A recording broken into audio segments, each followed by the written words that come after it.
আজকে আমি তোমার আব্দুল্লাহ বলছি, আব্বা চোখ খুলি দেখো, আব্বা তোমার কি হলো? আব্বা গো শোনা, আব্বা গো। আব্দুল্লাহ তো আব্বা আব্বা করে রে, আর হযরত তুমি চোখ খুলতে পারে না। আব্দুল্লাহ মনে করলো আমার শোনা আব্বা কি হলো রে। আব্দুল্লাহ সোজা বড় জ্ঞানী একজন বিজ্ঞ চিকিৎসকের কাছে গেলেন। আমার আব্বাকে চিকিৎসা করতে, নিজের ছেলে গো আব্দুল্লাহ কান্দে, চিকিৎসকের কাছে ওই ডাক্তারের কাছে কান্দে। আব্দুল্লাহ কান্দিও না, চল তোর বাড়িতে আসি, দেখে চা বাড়া বসে আছে। আব্দুল্লাহ বিজ্ঞ ওই চিকিৎসক নিয়ে আসলেন। আব্দুল্লাহ রে, আব্দুল্লাহ তোর বাবার চিকিৎসা শুরু করব, তুমি এক গ্লাস দুধ নিয়ে আসো। আব্দুল্লাহ দৌড়ে গেলেন, ঘরের ভিতর থেকে এক গ্লাস দুধ আনলেন। আব্দুল্লাহ তোর আব্বাকে পান করিয়ে দে, তোর আব্বাকে খয়া দে। আব্দুল্লাহ রে, নিজের বাবার মুখের মধ্যে দুধ ঢালিয়ে দেয়, কান্দে। চিকিৎসক বলে আব্দুল্লাহ রে, তোর বাবা চিকিৎসা আমি করতে পারলাম না,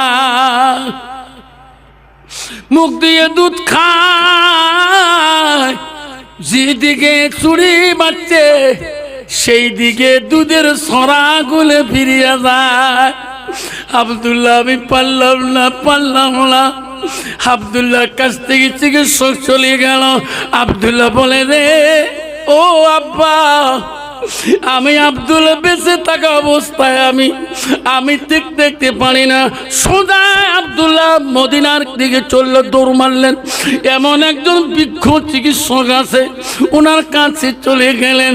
আব্বা গো শোনাচ্ছেন না, আল্লাহ নবীর কাছে আব্দুল্লাহ ইবনে মাসউদ প্রশ্ন করলো, ক্বালা নবী সাল্লাল্লাহু আলাইহি সাল্লাম আইয়ু আমাই হাব্বু ইলাল্লাহু তাআলা, নবী গো আল্লাহর কাছে নামাজের পরে আরো কোনো আমল আছে নাকি? নবী বলো কালা বিদ্রু ওয়ালিদাইনা, মা বাবার সঙ্গে সৎ ব্যবহার করাটা আল্লাহর কাছে সবচেয়ে বড় আমল। যেরকম সুবহানাল্লাহ।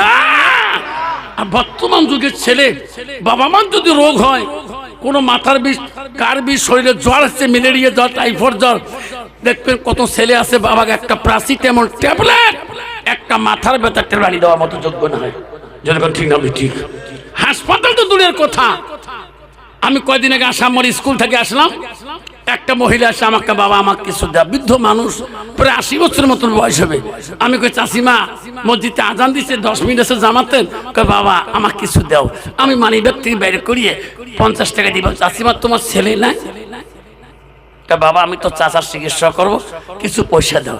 বাবা আমার 4টে ছেলে, বা বড় বড় দোকান করে, বা তো চাচা আজ 3 দিন ধরে বিছনে পড়ে আছে, একটা ট্যাবলেট কেনার মতো পয়সা নাই। আমি তখনই বললাম, আল্লাহ আজকে সন্তান দোকানে ব্যবসা করে, আজকে মা যদি মানুষের কাছে পয়সা খোঁজে, এইরকম কুলঙ্গার সংসার পৃথিবীতে সন্তানের দরকার নেই। যেরকম ঠিক না ঠিক।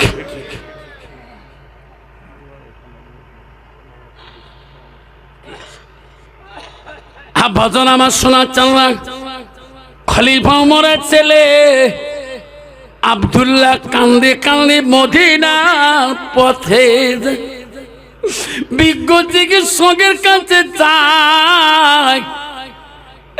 আমার আব্বা রে, আমি হযরত উমরের বড় ছেলে গো, আমার নাম আব্দুল্লাহ, আমার আব্বা আমাকে খুব ভালোবাসে। আব্দুল্লাহ মদিনায় গেল বড় চিকিৎসকের দরবারে, চিকিৎসকের বাড়িতে পৌঁছে গেলেন। চিকিৎসক বলল, বাবা তোর বাড়ি কোথায়, তোর নামটা কি? যখন খলিফা উমরের পরিচয় দিলেন, চিকিৎসক বলল, বাবা রে আমি যাব এখনই তোর বাবার চিকিৎসা করতে যাব।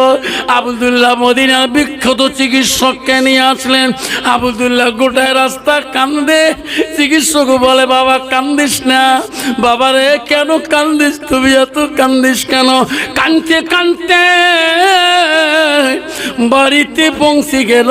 আসি দেহে সাহাবারা কানতেছে, সবাই কানতেছে। হযরত উমরের মেয়ে হাফসা কানতেছে। ওই সময় বললো চিকিৎসক বলল, আব্দুল্লাহ রে, আমি মদিনা থেকে আসলাম তোর বাবা চিকিৎসকের জন্য। হ্যাঁ বাবা আব্দুল্লাহ, তুমি ঘরে থাকি 1 গ্লাস আঙ্গুরের রস নিয়ে আসো। কিসের রস? জোরে বলেন, কিসের রস? বর্তমান যুগে তেমন নাই, কোন তো বাপ কোন আঙ্গুরের রস খাবার পায়? গরম দুধে পায় না, শরবতে পায় না। আব্দুল্লাহ, আমি তোর বাবার চিকিৎসা করব, 1 গ্লাস আঙ্গুরের রস বানিয়ে আনি আমাকে দেও। আব্দুল্লাহ ঘরে দৌড় মারলেন, আঙ্গুর চিপে রস বানা, কান্দে। শোনাবো গো আব্বু, কথা বলিস না কে? আব্দুল্লাহ রে, আঙ্গুরের রস নিয়ে আসি, বাবার মুখে দে। যেদিকে আঙ্গুরের রস যায় মুখে দিয়ে যায়, যেদিকে ছুরি গুলো মারছিল আবুল, সেই দিকে আঙ্গুরের রসগুলো বাইরে। চিকিৎসক মদিনার বলে, আব্দুল্লাহ আমি মদিনার থেকে আসলাম, পারলাম না তোমার বাবার চিকিৎসা। আব্দুল্লাহ কান্দে। হযরত উমরের কিছুক্ষণ পরে জ্ঞান আসলো। এরকম সুবহানাল্লাহ। ওমর বা আব্দুল্লাহ রে, মালিক কান্দিস না বাপ, এখন আজাইল আসি গেল সালাম দিয়ে, আর আমার থাকার সময় নাই বাপ, আয় আয় আমার কাছে। হযরত উমরের কাছে বড় ছেলে আব্দুল্লাহ আসলেন, মেয়েকে ডাকলেন, নিজের মেয়েকে ডাকা মা হাফসা। হযরত উমরের একটা মেয়ে ছিল গো, তার নাম হাফসা। নবীজির 5 নম্বর বিবি ছিলেন। এরকম সুবহানাল্লাহ। হাফসা সামনে আসলে, হাফসাকে বুঝায়, মা বেটাকে বুঝায়, বেটিকে বুঝায়, কান্দেন না, কান্দেন না রে আব্দুল্লাহ, আমি আজি চলে যাব বাবা জগৎ ছাড়ি। আমার বাইতুল মালের দিলে ঋণ আছে, আমার বাইতুল মালের দিলে কমি আছে, তুমি পূরণ করে দিবা রে বেটা, গরিবের হক তুমি নষ্ট করিও না। এরকম সুবহানাল্লাহ। আব্দুল্লাহ রে, আমি যাব কিছুক্ষণ পরে, আমার জন্য তুমি সাহায্য করবানি। আব্বা, আমি কার কাছে সাহায্য বলে যাব? আব্বা, তুমি হলি মদিনা রাষ্ট্রপতি, আমি কার কাছে সাহায্য আনতে যাব? উমর বলেন, বাবা আমি এমন একটা লোকের কাছে পাঠিয়ে দেবো, তো ওই লোকটার কাছে সাহায্য আনতে হবে। ওই লোকটা যতক্ষণ তোকে বলবে না, সাহায্য দিবে না, অতক্ষণ আমি তোর অপেক্ষায় থাকবো। কইছে, আব্বা কার কাছে যাব? কইছে, আব্দুল্লাহ, বিশ্বনবী রাসূলুল্লাহর স্ত্রী মা আয়েশার দরবারে তুমি চলে যাও। কেন আব্বা? আব্দুল্লাহ রে, আয়েশা আম্মাকে বলি দিও, নবীজির কবরের পরে আয়েশার আব্বা আবু বকর কবর হয়েছে, তারপরে কবর হয় না। আবু বকর পরে আমার কবরটা দেওয়ার জন্য আয়েশা সাহায্য করবে কিনা, পারমিশন তো নিয়ে আসো বাবা। হযরত উমরের কান্নার রে, হ্যাঁ আব্দুল্লাহ, নবীজির স্ত্রী যত কাল তোমাকে পারমিশন দেবে না অতকাল আমি তোমার অপেক্ষা হয়ে থাকবো। হযরত আব্দুল্লাহ চলে গেল, তার বোন হাফসাও গেল। নবীজির স্ত্রী মা আয়েশা আম্মার কাছে, আয়েশার কাছে আব্দুল্লাহ কান্দে, হাফসা কান্দে। আয়েশা বুঝে, ও হাফসা কান্দিও না, আমার বাবু বকর কবরে গিয়েছে। হাফসা কান্দিও না, আমি আয়েশা যদি সবর নিয়ে থাকতে পারি তুমি কেন থাকবা না? আয়েশা বলছো, হাফসা তুমি বলো, কাঁদিও না, কাঁদিও না। হাফসা বলছো, বোন আমার আয়েশা রে, তুমিও নবীর স্ত্রী, আমিও নবীর স্ত্রী। ও আয়েশা, আমার আব্বা তোমার কাছে পাঠিয়ে দিয়েছে গো, না বলিও না, না বলিও না। আয়েশা বলছে, হাফসা বলো কি জন্য পাঠিয়ে দিল? হাফসা বলছে, বনি রে, আমার নবীর পরে খবরটা তোর আব্বার হয়েছে, তোর আব্বার পরে জায়গাটা খালি, ওই জায়গাটার কবরটা আমার আব্বা তোর কাছে সাহায্য চায়।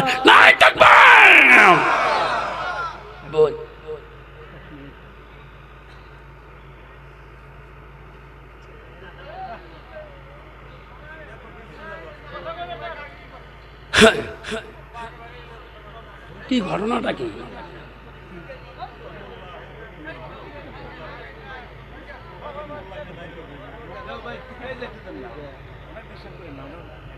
ডিস্টার্ব করে মেজাজ গরম হয়ে যায়।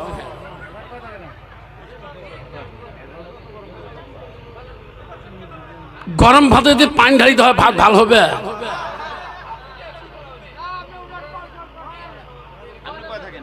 খবরদার টাচ দেবেন না আমার কাছে। প্রধান একটা অবজার পরে আমাদের গোলগঞ্জ সমষ্টির যে আবু তাহের ব্যাপারী আর সোবান আমলে আছে, নাম শুনছেন না? আমি যদি মঞ্চে উঠছি সোবান আমলে আগতে সেলুট দেবে, আপনার হুজুর আছে, চলে গেলাম। কারণ আমিও তো এখন মাস্টার তোমাদের জন্য, যেরকম ঠিক নবী ঠিক। এই একটা দুইটা ঘন্টার জন্য আমি তোমার টিচার, তোমার মাস্টার। এই ক্লাস অবস্থায় টিচারকে ডিস্টার্ব দেওয়া যাবে না। আমার ক্লাস যখন শেষ তখন আপনি ডিস্টার্ব দিতে পারবেন, ঠিক না ঠিক? আয়েশা জিজ্ঞাসা করছিল রাসূলের স্ত্রী হাফসাকে। হাফসা হলো নবীজির 5 নম্বর স্ত্রী, আয়েশা হলো নবীজির 3 নম্বর স্ত্রী।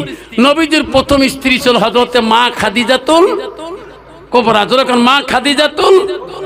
নবীজির দ্বিতীয় স্ত্রী ছিল, নাম শুনি না, হযরতে মা সাউদা রাদিয়াল্লাহু আনহা। নবীজির 3 নম্বর স্ত্রী হলো হযরতে মা আয়েশা। নবীজির 4 নম্বর স্ত্রী হলো হযরতে জয়নব। নবীজির 5 নম্বর স্ত্রী হলো হযরত উমরের বেটি হাফসা। নবীজির 6 নম্বর বিবি হলো হযরত উম্মা সালমা। নবীজির 7 নম্বর বিবি হলো হযরত উম্মা হাবিবা। নবীজির 8 নম্বর বিবি হলো হযরতে মাইমুনা। নবীজির 9 নম্বর বিবি হলো হযরতে সুফিয়া। নবীজির 10 নম্বর বিবি হলো হযরতে রায়হানা। নবীজির 11 নম্বর বিবি হলো হযরতে মারিয়া। নবীজির জীবনে একত্রিত তাফসীর আছে 11 জন স্ত্রী চলে গেছে। কোন স্ত্রীর দ্বারা নবীজি কোনোদিন কষ্ট পায়? যেরকম কয় বর্তমান যুগে আমরা একটা করে স্ত্রীর দ্বারা আমরা জীবনে কষ্ট পাই কিনা? যেরকম পাই কিনা? এমন যুগে আছে বাবা, বর্তমান যুগের নারীরা স্বামীর অধীনে চলে না, নিজের অধীনে চলে। যেরকম ঠিক না ঠিক? মা বোনেরা গো, শান্তি কেন নাই রে দুনিয়ায়, গজব কেন আসিল দুনিয়া। আসামতে গজবে আসলো, আন্দামানে গজবে হল, গুজরাটে গজবে হল, কাশ্মীরে গজবে হল। হাজার হাজার মুমিন কালো বিদিনের জ্বালা। মা বোনেরা গো, শান্তি কেন নাই রে দুনিয়ায়, গজব কেন আসলো দুনিয়ায়। মদের বাজার গরম হলো, মদের বাজার গরম হলো, জুয়ের কোঠে মানুষ যায়। বাপের ভিটা থুয়ে দিয়ে ঘর জামাইয়ে বেটা হয়, বাপের ভিটা থুয়ে দিয়ে ঘর জামাইয়ে বেটা হয়।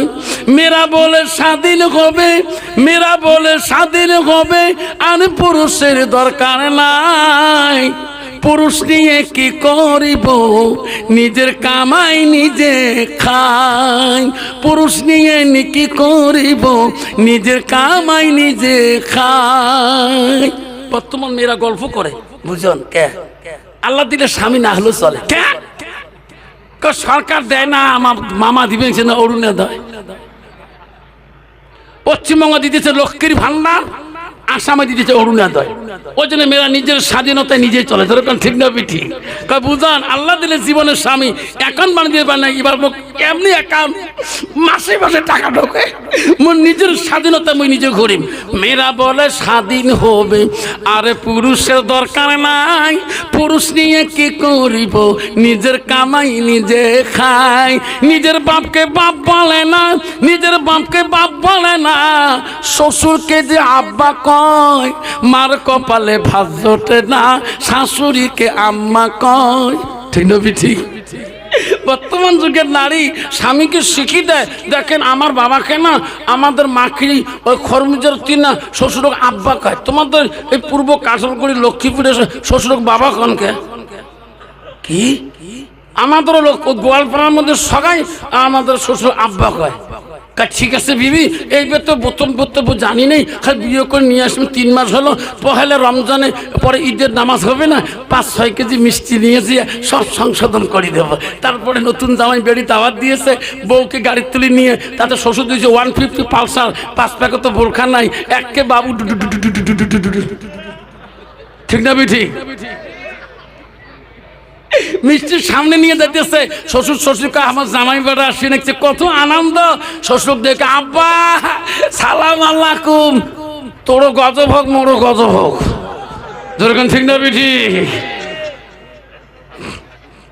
সালাম আলাইকুম মানে তোরও গজব হোক মোরও গজব হোক।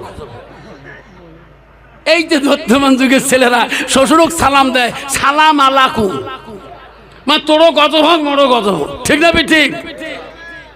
নিজের বাপকে বাপ বলে না, শ্বশুরকে যে আব্বা কয়। মার কপালে ভাত জোটে না, শাশুড়িকে আম্মা কয়। মা বলে না গো শান্তি কেন রাইরে দুনিয়ায়, মা বলে গো শান্তি কেন নাই রে দুনিয়ায়, গজব কেন আসলো দুনিয়ায়। ঠিক না ঠিক? যখন ঠিক না বেঠা বাবা, শান্তি আনতে হবে বর্তমান যুগে। আব্বা রাসূলের বিবিদের ভিতরে শান্তি ছিল। নবীজির 11টা স্ত্রী রাখছিলেন, আল্লাহ তাদের মধ্যে আল্লাহ শান্তির সংসার বানাইছেন, যেরকম সুবহানাল্লাহ। বেচারা বউ আনছিলেন, এখন ছেলে তো ভালোবাসা করে বিয়ে করবে, এখন ব্যাপারী ঢোলাই দিছে গ্রামের মধ্যে। কে আমার ছেলের বিয়ে 22টা খাসি হবে, 3টে মহিষ হবে, গরু হিসেব ছাড়া। একটা বেটা বাবু খেলে এইবার কলেজের ডিগ্রি হলে একদম বিয়ে সারে দেবো। গ্রামের লোক 6 হাঁকার আছে, কতদিনে ব্যাপারী বেটা বিয়ে লাগে, খাসি খামো, মহিষ খামো, গরু খামো সব। এখন হঠাৎ করে ব্যাপারী ছেলে কলেজ গেতে শুনি ফেলো যে আমার বাবা বিয়ে পরে দিবে, আমার ডিগ্রি ক্লাসের পরে। বাবুকে মতো রেস্টারি হয়ে গেছে আগতে চুপে চুপে। এখন কাক করলে কথা বাস করা যায়। গ্রামে একটা দুলে ভাই ধরছে, ভাই সে তো হাত পাও ধরি কম, মোর আব্বা কই মোর বিয়ে হয়ে গেছে। তুই করছি কোনে যে কলেজত পড়, ওই কলেজতে সেনার নাম ছিল লেবু। কি নাম? যখন কি নাম? লেবু। যে ব্যাপারিক কইছে, ব্যাপারিক কইছে মামা কে তোমার তো সম্বন্ধে ভাগ্নি জামাই হক, তোমার লেবু তো কাম বাজাইছে। কে রেস্টারি হয়ে গেছে? অসম্ভব, মানিনি না, হয়তো চেল্লি লাভ নাই। চ্যাংলা যুগের বিয়ে পাস। কোন মেয়ে? কই মেয়েটা বলে 1 ক্লাসে পড়ে, মেয়েটার নাম কমলা। কি নাম? কমলা। ইয়ের নাম কি? লেবু। এখন কইছে বাবা যদি কমলা দিয়ে বিয়ে না দিই আজকে 20 কিয়া মরে। বাবা দরকার নেই বা, একটা বেটারে বা বা আজকে তো ওই কমলা দিয়ে বিয়ে দিবে। এখন ব্যাপারী বিয়ে সারি দিবে, এক কমলাক যা নিয়ে আসি। এখন তো মেয়েদের একটা নিয়ম আছে, শ্বশুর দেখায় আব্বা শ্বশুর বউ ঠিক আছে রে, ঠিক না ঠিক? এখন শ্বশুরকে ভাত দেয়, স্বামীকে ভাত দেয়। শ্বশুরকে আব্বা, স্বামীকে কমলা লেবু ভাত দেবো। শ্বশুর করে বেটার নাম কয় ঘরে, এটা কি বেহে বউরে? হ্যাঁ, লেবু ভাত দেব, লেবু তো কিছু কয় না। তা বাপ মনে মনে কয় বিয়ে পড়া সবা, বউ তো একই ক্লাসে পড়ছে, মনে মা বোঝা কিতাবের মধ্যে আছে, বোঝা স্বামীর নাম ধরি দেখা। শ্বশুর তো কোনো প্রতিবাদ করে পারে, শ্বশুর তো নো কোয়ালিফিকেশন, ঠিক না ঠিক? এমন করি করি শ্বশুরকে ডাক, বউ তো মুখ আদর করে আব্বা। শ্বশুর গেল গেলা, শ্বশুর কি চায়? ডাক্তার চায়, ঠিক না ঠিক? শাশুড়ি কি চায়? ডাক্তার চায়। লাস্টের মধ্যে কমলা এবং লেবুর মাঝখানে আল্লাহ একটা বাচ্চা দিলেন। যেরকম সুবহানাল্লাহ, যেরকম সুবহানাল্লাহ। আল্লাহ লেবুর বাচ্চাকে ছেলে হইলো, বাবার একটা বন্ধু হয়ে গেল, ঠিক না ঠিক? বাবা নাতি যদি বাড়ির থাকে, বাপের কাছে আমার বেটা একটা বন্ধু স্বরূপ। ওই নাতি ছাড়া বোঝে না, বাপ নাতিকে নিয়ে পাগলা হয়ে যায়। লাস্টের মধ্যে রে ওই ছেলে বা দাদার কাছ থেকে উঠি যে কয়, মা কে লেবু দে। লেবু দে, তোর বাবার নাম লেবু? মা কমলা দে। মোর নাম তো কমলা, কি কস তুই? কাব্বা লেবু দে। কেন কয়? মা করে এটা তো সোয়া খারাপ হল, মোর নাম কয়, বাপের নাম কয় কে?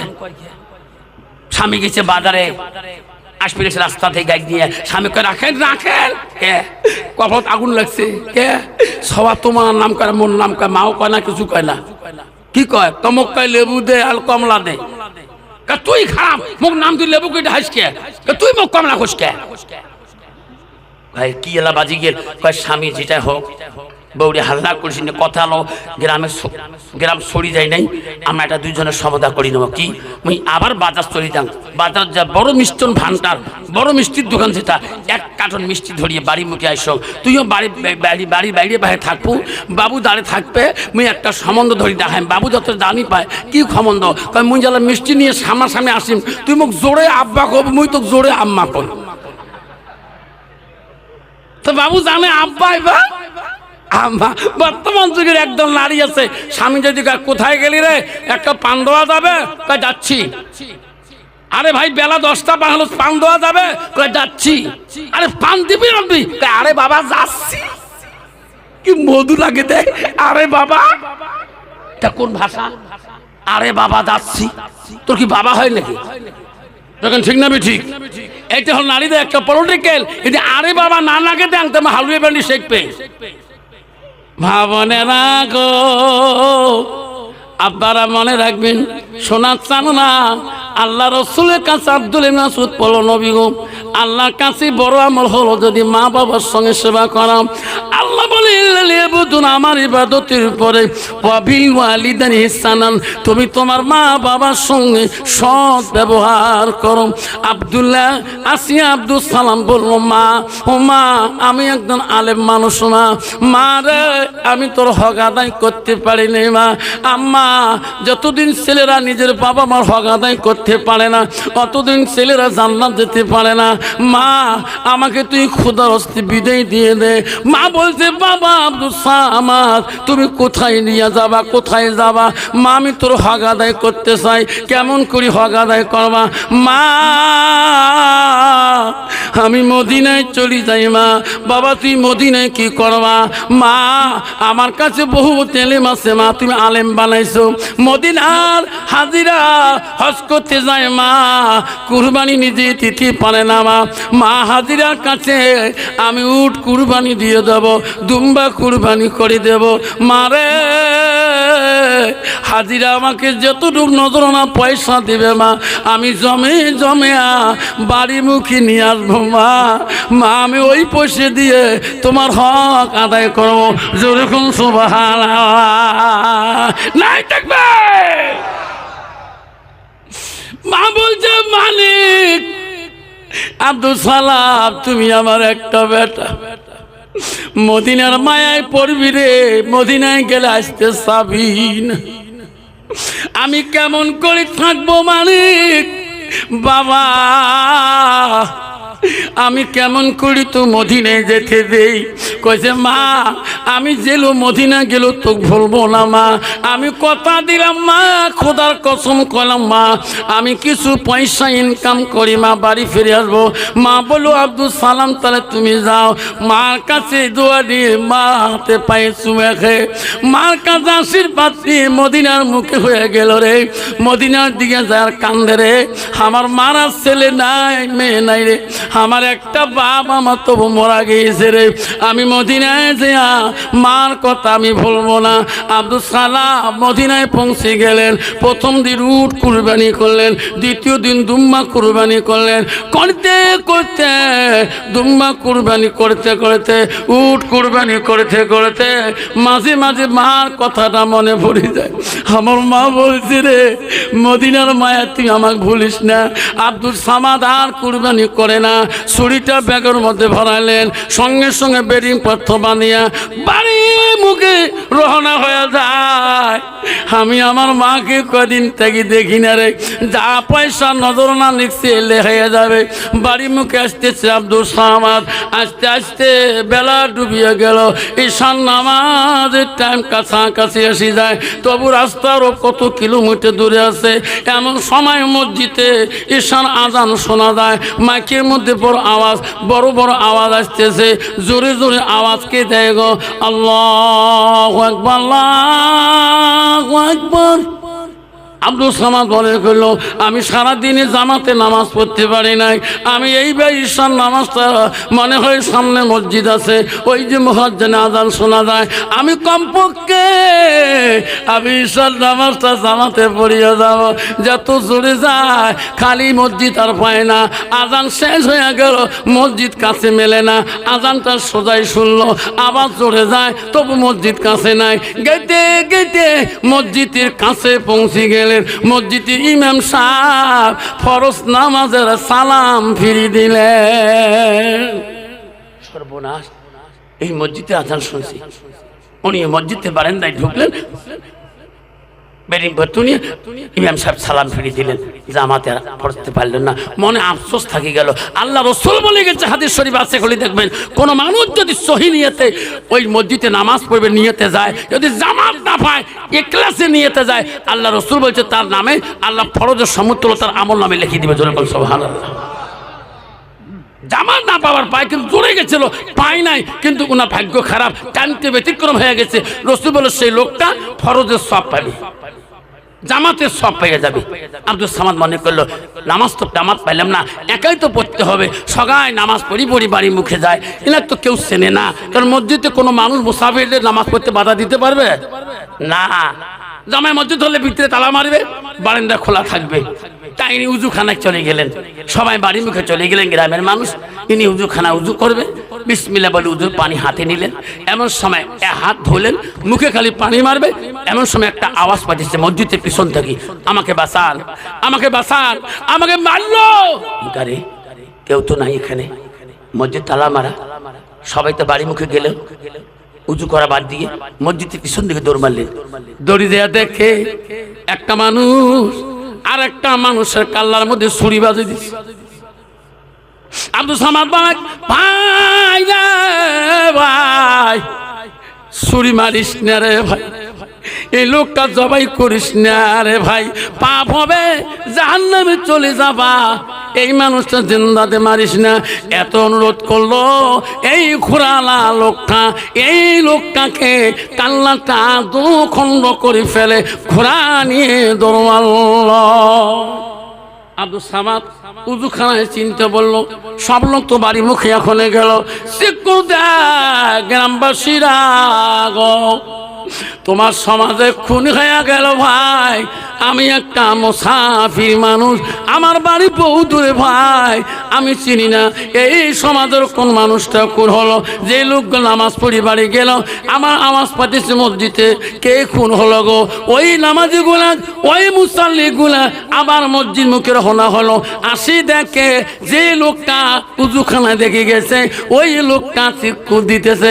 বলো ভাই চিৎকুর দেও কেন, কি হলো আমার আমার এখানে ভাই তোমার মসজিদের পিছনে একটা লোক মার্ডার হয়ে গেল, লোকটা চিনি না কোন দেশে বাড়ি, লোকটা খুন করে চলে গেল, তোমার এলাকার লোক না অন্য লোক, যে লোকটা মার্ডার হলো তোমার এলাকার অন্য এলাকা, গ্রামের মানুষ যা দেখে অন্য গ্রামের না, ওই গ্রামের যাই মহৎ, ওই গ্রামের যাই দোয়ানি, ওই লোকটা খুন হয়ে আছে। সবাই বললো ভাই খুন করতে তুমি ছিলি তো? আমি বাধা দিছিলাম। লোকরা দেখতেছে যে লোকটা কয় আমি বাধা দিছিলাম, দেখে তার গায়ে মাথা রক্ত দাগ, পাঞ্জাবি রক্ত দাগ, ছোলাটা মসজিদের বারান্দায় রক্ত মাখা ঝুল ছোলা, দেখে ছুরির মধ্যে রক্ত লাগা। ভাই তুমি মারলি নাকি? না আমি মারি নাই। তাহলে রক্ত কেন গায়ে তোর? ছুরির মধ্যে রক্ত দাগ কে? কাপড়ের ঝোলার মধ্যে রক্ত কে? না ভাই আমি কসাই, আমি মদিনায় কুরবানি করতে যাই। না না না, তুমি ছাড়া কেউ মার্ডার করে না। সবাইকে বললো ধরো ধরো পিটাই করো, সবাই ধরল রে। আব্দুল সালামের রক্ত মাখা ছুরিটা মোছার সময় পায় নাই, মার কথা বলে বলছি রে, ওই রক্ত মাখা ছুরিটা ঝোলার মধ্যে নিয়ে বাড়ি মুখে রওনা হয়ে গেছে। এখন ওই রক্ত মাখা ছুরির সাক্ষী প্রমাণে ইনি একজন মানুষ খুনি হয়ে গেল।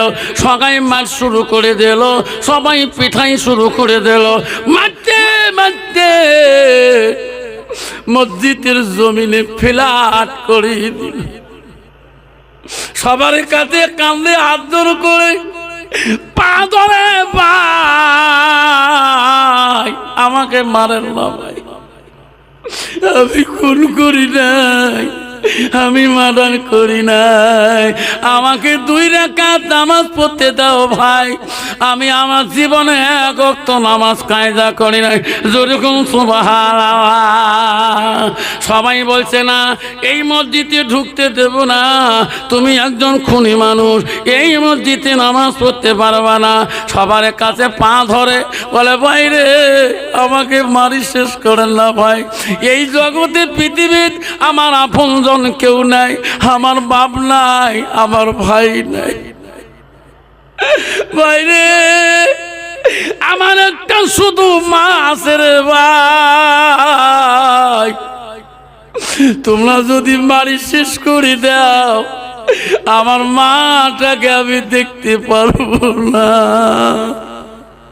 বাবারে আমার অল্প সময় দাও, তোমার কাছ থেকে বাঁচার জন্য আমি আমার মাটাকে এক নজর দেখি মরতে চাই, তার আগে আপনারা মারবেন না।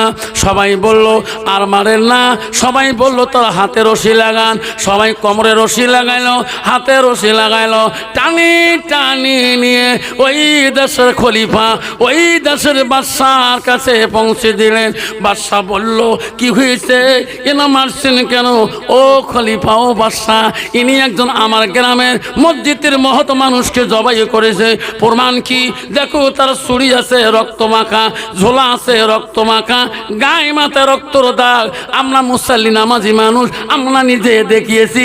বাদশা বলে, জমিদার বলে, খলিফা বলে, আপনার যখন আল্লাহওয়ালা লোক, তোরা যখন দেখছেন আমি এইরকম নেই বিচারক, আল্লাহ নবী বলছে কাল কিয়ামতের ময়দানে 7 শ্রেণীর মানুষ আল্লাহর আরশের ছায়ার তলে থাকবে, তাতে 1 নম্বর হলো নেই বিচারক বাদশা। যেরকম সুবহানাল্লাহ। তাই ন্যায় বিচার করবে কোন তো বাবা? বর্তমান সমাজে কোনো ন্যায় বিচার আছে?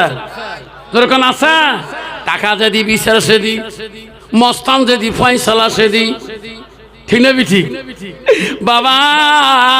টাকা যদি ফয়সালা সেদি, মস্তান যদি রায় সেদি, পার্টি সেদি, জয় সেদি, এই তো নেই বিচার। ওই বাদশা, ওই জমিদার, ওই খলিফা বলল, কাজী বলল আমি ছাড়বো না, এনারা জন সাক্ষী আছেন, আসামিকে নিয়ে আমার লোকাবে, আমার লোকাবে কারাদণ্ডে রাখি দাও। বাদশা বড় নামাজি ছিলেন, আল্লাহওয়ালা ছিলেন, ঈশান নামাজ পড়া হয়ে গেল। বাদশা রায় দিয়ে দিল, কাজী রায় দিয়ে দিল, কতল বিল কতল, যারা কতল করে তার বিপরীত আমি রায় দিয়ে দিলাম, তাওকে কতল করা হবে। ফয়সালা হয়ে গেল। বাদশা বলল কাল সকালবেলা এই আসামিকে আমি নিজ হাতে জবাই করে দেব। কারণ এই মসজিদে যখন মানুষকে খুন করতে যায় এই আসামি আমি কাজী, আমি খলিফা রাখি। সবাই খুশি হয়ে গেল।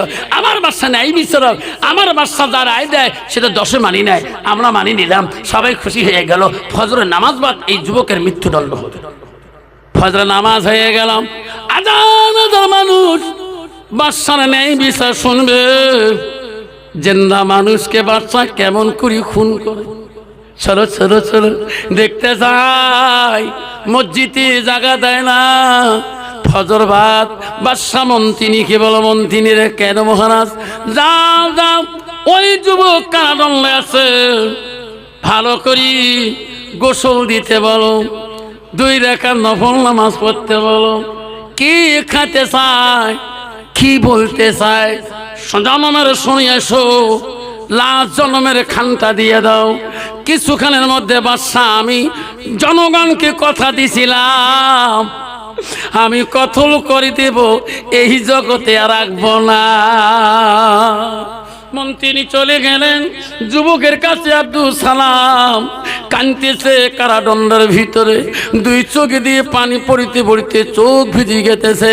মন্ত্রী বলল, যুবক রে কান্দি লাভ হবে না, আমার বাদশা আমার কাজী যেটা রায় দেয় কেউ খণ্ড করতে পারবে না। এই যুবক তাড়াতাড়ি গোসল করে নে, পবিত্রতা হয়ে নে, নামাজ পড়িনে নফল নামাজ, জন্মের শেষ নামাজটা পড়িয়ে নে। যুবক বলো, সব করব আমি। ও মন্ত্রী আমি সব করব, খাবার কি মন চলে তোর, খায়া নে জন্মের। তখন বলছে, খো মন্ত্রী আমি সব কিছু করব, আমি খানা খাবো না। আমার একটা বাদশার কাছে আপত্তি থাকবে, একটা আরজি থাকবে, আমার একটা আবেদন থাকবে। এই কথাটা বাদশাকে যে বলতে পারবেন। মন্ত্রী বলছে, বল বল তোর মনের আবেগ যা আছে তাই বল, আমি বাদশার কাছে ফয়সালা নেব। উনি বলল, ও মন্ত্রী রে আমি মরি যাওয়া রাজি আছি, আমার খুন করবে তবু রাজি আছি, আমাকে শেষ করবে তবু রাজি আছি, কিন্তু আমার কথা বাদশা খুন করার আগে আমাকে অল্প সময় দিবে। কি আমার মরণের আগে আমি আমার মাটাকে এক নজর দিকে আসবো। বাদশার কাছে মন্ত্রী গেলেন, সব কথা খুলে বলল, মহারাজ ওই আসামি মরণের জন্য রেডি, কতলের জন্য রেডি, সব রাজি আছে, উনি কিছু খাইতে চায় না। উনার মরণের আগে উনার একটা আদরের মা আছে, তোমার কতল করার আগে একটু সময় চায়, তার মাটা এক নজর দেখতে চায়। বাদশা বলো, মন্ত্রী রে কেন দেব না, উনি তো খাইতে চাই নাই, উনি তো বাঁচতেও চাই নাই, ওনার মরণের আগে যদি মাটা দেখতে চায় তাহলে তো আমি বাধা দিতে পারি না। যা যা মন্ত্রী আমার সেনাবাহিনীর মধ্যে একজন দল টিম বানাইয়া দেয়, তার কোমরে রশি লাগাবে, হাতে রশি লাগাইয়া এনাকে এনার বাড়ি দিকে নিয়ে যাবে। যতক্ষণ দেখি আসবে না অতক্ষণ বাদশা তাকে কুরবানি জবাই করব না। সেনাবাহিনী তার হাতে পায়ে রশি লাগিয়ে নিলেন, ওই আব্দুল সালামের বাড়ির দিকে রওনা হয়ে গেলেন। গাইতে গাইতে বহুদূর পথ চলে গেলেন। যে বলে সেনাবাহিনী বলে, এই পাগলা আমাদের কত দূর নিয়ে যাবা, কোথায় তোর বাড়ি, কোন দিকে তোর ঠিকানা? বলল, ভাই ওই যে আমার ওই বাড়িটা আমার হয়, ওই বাড়ির দিকে গেলেন। ফজরের নামাজ তারপরে দিন ছবি সাদেকের টাইমে মা আপন মার দরজায় যা ডাকে, হাতে রশি লাগা, কোমরে রশি লাগা, মাথা দিয়ে রক্ত ঝরতেছে, মা মা করে ডাক মারে, মা কেমন দোয়া করো। বিনা মার্ডারে আমি খুনির আসামি হয়েছি মা। মা তাহাজ্জুদ নামাজ পড়ি দোয়া তুলছিল, ওই সময় সন্তানের ডাক, কে রে? আমার সন্তান তো মদিনায় গিয়েছে রে, এত সকালে রে। আমার ছেলের মতন করি সুর দিয়ে মা মা করি ডাক। মার মতন জরুরি এই জগতে কেউ নাই কম। হাজার বাচ্চা যদি চিকুর দেয়, নিজের বাচ্চার কান্দন চিকুর মাকে বুঝিয়ে পা। কে রে কে রে আমার মা করে রে? আমার সন্তান তো মদিনায় গেছে রে, আমার কাছে আশীর্বাদ নিয়ে আমার দরজা খুলতে হবে। দরজা মা তাহাজ্জুদ নামাজ পড়ি দরজাটা একটা দরজা খুলি দিলেন, আর একটা খুলি দেখে ওই আব্দুল সামাদ তার নিজের সন্তানের মাথা ফাটা, কপাল ফাটা, রক্ত গার মধ্যে টস টস করে পড়তেছে। মা শিক্ষুর দিয়ে বলো মানি, বাবা তুই না মদিনা গেছো, হালত কেন? বাবা তুই না আমাকে বলে গেছো মা মদিনায় যাই। বাবা তোর কপাল ফাটা কেন, মাথা কেন ফাটাবা? তো হাতে রশি লাগা কেন, কোমরে রশি লাগা কেন? বলছে মা কেমন দোয়া করো মা, বিনা মাথারে আমি এই দেশের বাদশার মা আসামি হয়েছি খুনির। মা আমাকে খুন করবে মা, শুধু তোর অপেক্ষার জন্য। মা আমি তোর কাছে বিদায় নিয়ে যাই মা। বাদশা এত গান আমাকে জবাই করে দিত মা। মা আমি তোর দুধ খেয়েছি মা। মা আমি তোর হক আদায় করতে পারি নাই মা। আমি বড় অপরাধী মা, আমাকে তুই ক্ষমা করবি নি। মার পায়ে ধরে কাঁদে রে। মা বলে বাবা পাঁচারিদের মালিক যে বাদশার আসামি হয়েছ ইনি তো কঠোর, ছাড়ি দিবে না তো। রায় তখন হয়ে গেছে বাঁচাইবে না। বাবা যা যা, অপরাধ যদি করছো অপরাধের শাস্তি পাবা। আর যদি অপরাধ করো না আমি মারে দোয়া করো। দেশের বাদশা কেন, জমিদার কেন, কেউ তোমাকে খুন করতে পারবে না। লা ইলাহা লা ইলাহা ইল্লাল্লাহু মুহাম্মাদুর রাসূলুল্লাহ। সবাই মহব্বতে পড়ো সাল্লাল্লাহু। আব্বাজান আমার সোনার চান পাখিরা, ও পুপ কাটুরির বন্ধুরে ধ্যান দিয়ে শোনো মা বোনেরা। আল্লাহ নবী কি বললেন ও মা বোনেরা গো? আল্লাহ নবী বলে আলমার আতু ইজা সাল্লাত খামসাহা।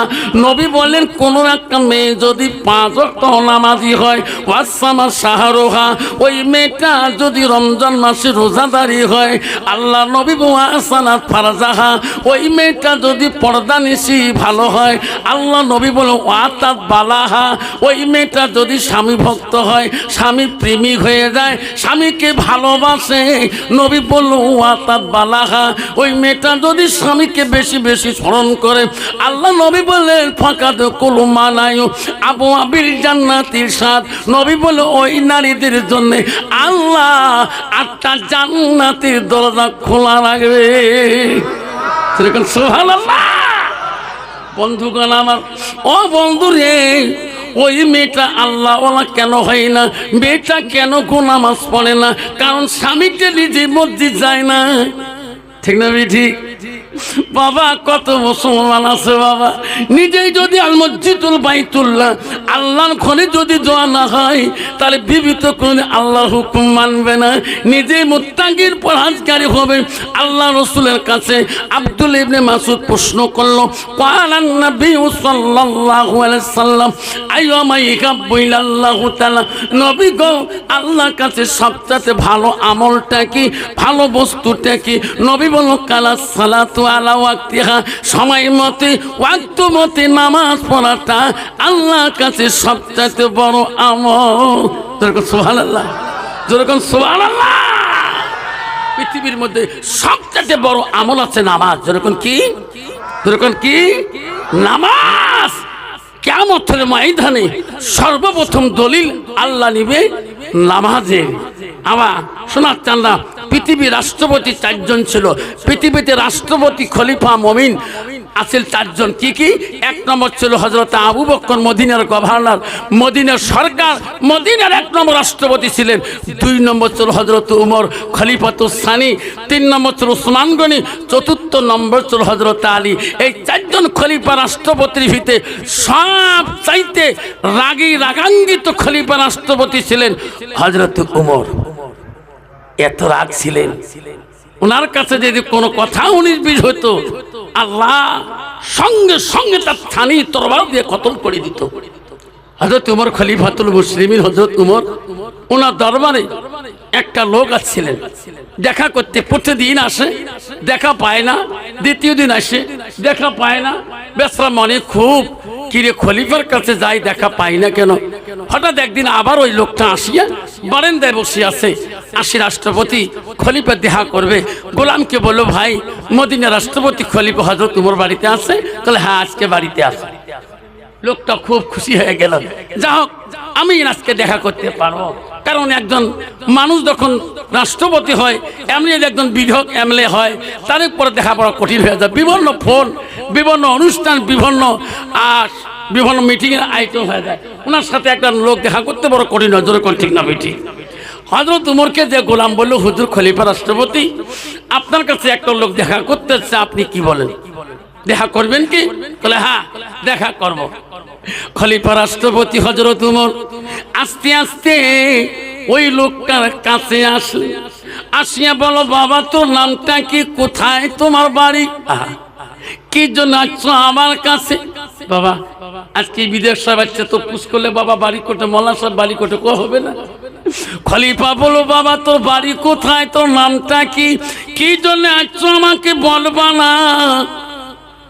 ওই লোকটা বলো, খলিফা আমার বাড়ি অমুক দেশে, অমুক জায়গায়। খলিফা গো, আমি মানুষের মুখে শুনছিলাম আপনি বলে গরিবের দরদি। সুবহানাল্লাহ। আপনি বলে গরিবের পাশে দাঁড়ান। আমি একটা অসহায় মানুষ গো খলিফা, আমি বড় বিপদে পড়েছি। কি বিপদ বেটা আমাকে খুলে বলুন। ও খলিফা গো, আমি ছিলাম বিদিন লিহান্দা যুদ্ধের মধ্যে মুসলমানের কাছে বন্দী হয়েছি। ও গো খলিফা, তোমার একজন সাহাবী গো হযরত মুবারক রাদিয়াল্লাহু তাআলা আনহুর কাছে আমি গোলাম হিসেবে আছি গো খলিফা। বহুদিন হয়ে গেল ওই মুবারকের কাছে আর থাকতে পারি না। আপনি একটা রাষ্ট্রপতি, দয়া করে মুবারকের কাছ থেকে আমাকে খালাস করে দেন, আমাকে মুক্ত করে দেন। আমি ওনার বাড়িতে থাকতে পারি না। খলিফা উমরের পাওয়ার খুব। আপনি একটু দয়া করে বলবেন কি মুবারককে, আপনি যা বলবেন তাই করবে উনি। হযরত উমর বলছে, বাবা তাহলে তোমার নামটা কি? আমার নাম হলো আবু লুলু। কি নাম? আবু লুলু। কইছে, বাবা আবু লুলু, আমি শুনলাম তুমি ওই গোলাম হে আসো, তুমি প্রতিদিন কত টাকা দাও? কইছে, খলিফা আমি প্রতিদিন 200 দিরহাম করে টাকা দিয়ে আসি। বহুদিন চলে গেল, এখনো বলে আমার ঋণ শোধ হয় নাই। আমাকে তোর এখনো শোধ হয় নাই, ছাড়ি দেওয়া যাবে না। কইছে তুই 200 দিরহাম করে টাকা দাও, তোর ইনকাম ফ্যাসিলিটি কি? একটা চ্যাংড়া যদি 50,000 টাকার মোবাইল ব্যবহার করে, মানুষকে 100 টাকা চাকরি করলে চলে। কতগুলো চ্যাংড়া আছে বাবা 30,000 টাকা মোবাইল ব্যবহার করে, রিসার্চ করে পয়সা না পায়। যেরকম ঠিক না বেঠি? হ্যাঁ মা ঠিক কর। হাই মা তো দেবী ইকো বন্ধ ইকো দিলু ভালো করে দে। তা খলিফা বলছিলেন বাবা তো ইনকামটা কি? তুই যে ডেইলি 200 দিরহাম করে টাকা ওই মালিককে তো ইনকাম করছো। খলিফা আমার প্রথম ইনকাম হলো, শুনবেন? কলে হ্যাঁ। খলিফা গো আমি একটা কামার, লোহা গরম করিয়া অস্ত্র বানাইতে পারি, আমি কামারি গিরি করি। তোমাদের লক্ষ্মীপুরে কামার আছে না? লোহা গরম করে অস্ত্র বানায় না? কেমন পুড়িয়া লোহা আগুন বানিয়ে ঠিকঠাক করিয়ে কোন অস্ত্র করে বানিয়ে দেয়। কচ্ছে খলিফা আমি 1 নম্বরে কামারি গিরি করি, 2 নম্বর কি কাম? ও খলিফা আমি একজন বীজ, আমি সুতা বানাইতে পারি, ওই সুতা আবিষ্কার করি পোকার দ্বারায়। কন্ত বাবা বহুত মানুষের বাড়িতে আছে পোকা দিয়ে ওই সুতা বানিয়ে নেয়। 3 নম্বর কামটা কি? কইছে আমি আর্টম্যান, আমি একজন পিকচার রাখতে পারি, একটা মানুষকে দেখলে ওই রকম আর্ট করিতে পারি। এই 3টা ইনকামের দ্বারাই গো খলিফা আমি প্রতিদিন 200 দিরহাম দেই। তবু বলে মুবারকের ঋণ আমার এখনো শোধ হয় নাই। খলিফা বলছে বাবারে আমি শুনলাম তুমি বলে একজন উপজাতির শিল্প, তুমি বলে আকাশে উড়া, তুমি বলে কল বানাইতে পারো, আকাশে উড়া গাড়ি বানাইতে পারো। আমি খলিফা উমর তোকে রেখাই দিয়ে দেব, ওই মুবারকের কাছ থেকে আমাকে একটা আকাশে উড়া কল বানিয়ে দিতে হবে। তোমার যত টাকা লাগে আমি উমর খলিফা দিয়ে দেব, কিন্তু আমার আগে জিনিসটা বানিয়ে দিতে হবে। আবুলুল বলে সর্বনাশ, একটা আকাশে উড়ে কল বানাইতে কয়েক বছর দরকার হবে, তা ইয়ের কাছে আমরা মুক্তি কেমন করি পাইলাম? তা ইয়েরও গোলামি করা লাগবে, ইয়েরও জিনিস বানা লাগবে। যেরকম ঠিক না ঠিক? তো এইরকম খলিফার আমার দরকার নাই। আবুলুল বলছে খলিফা সাহায্য লাগে না, আমি গেলাম। আবুলুল মনে মনে রাখ বন্ধু ভালো ধ্যান দিয়ে শোনেন। আবুলুল কসম করি বলছে মরলে মদিনার পথে মানুষ তোকে দেখলে ভয় পায়। একবার কথা দিলাম আমি আবুলুল তো ছাড়ি দেব না। একদিন হলো এই প্রতিশোধ আমি তুলে নেব।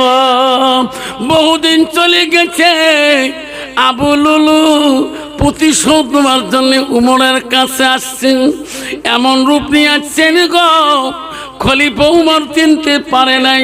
সুন্দর পাগড়ি জামা পোশাক পরিয়ে উমর খলিফা যে মসজিদে নামাজ পড়ে, সেই মসজিদের ফজরের নামাজের সময় আবুলুল একটা দুধারি খুন্তি ছুরি নিয়ে কাপড়ের ভিতরে ঢুকি নিয়ে নামাজের কাতারে দাঁড়াইছে।